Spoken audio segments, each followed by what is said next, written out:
રાજકોટમાં હજ અને ઉમરાહના નામે 200 થી વધુ શ્રદ્ધાળુઓ સાથે છેતરપિંડી કરીને આરોપી ફરાર થઈ ગયા.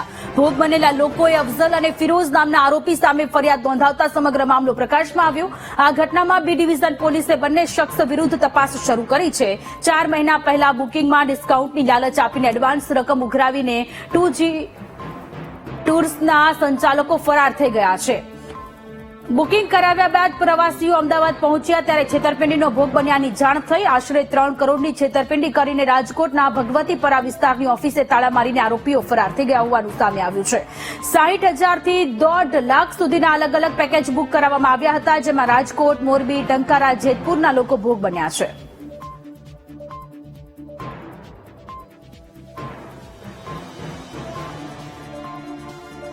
ઉમરામાં જવાનું હતું સાઉદી અરબ, એના માટે અમે રજી ટૂર પાસે 9 જણાની ટિકિટ બુક કરાવેલ ઉમરાની 4 મહિના એડવાન્સ, જેનું અમે પેમેન્ટ 6 લાખ અરાઉન્ડ આપેલ એને. ગ્રુપ જે ટોટલ 217 જણા આસપાસ હતું, જેમાં 3 ફ્લાઇટ હતી, 3 ટૂર હતા. 3 ફ્લાઇટ હતી રજી ટૂર્સની, 4 વાગ્યાની, 7 વાગ્યાની અને 12 વાગ્યાની, જેમાં અમારી 12 વાગ્યાની ફ્લાઇટ હતી.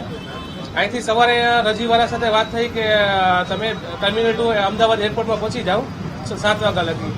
ત્યાં જઈને પહોંચ્યા મળ્યું, ત્યાં કોઈ હતું જ નહીં. ત્યાં કોઈ કોલ ના ઉપાડ્યો, બધાના ફોન સ્વિચ ઓફ આવ્યા. પછી એમને વાયા ખબર પડી કે આ લોકો જે છે એ ફરાર થઈ ગયા છે બધાને પેમેન્ટ લઈને. તો તમે ગણી તો 2.5-3 કરોડ આસપાસ છેતરપિંડી છે, કેમ કે એડવાન્સ બુકિંગ પણ એટલા બધા ના હતા. આ તો 3 ટૂર અમારી હતી, પણ એના સિવાય એડવાન્સ બુકિંગની જે લાલચ આપેલી હતી બધાને ડિસ્કાઉન્ટની 5 જાન્યુઆરી લગી ડિસ્કાઉન્ટ આપેલ હતું.